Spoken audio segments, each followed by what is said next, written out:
majority students are failed in execution only. Everybody having good idea, everybody having good thought, but execution is the very, very toughest job.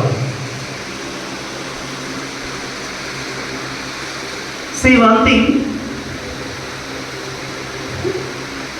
who is founder of Infosys? Who is founder of Infosys? ఎవరన్నా?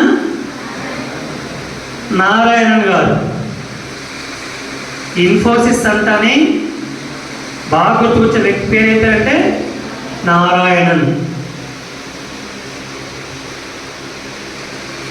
Who is wife of Narayanan?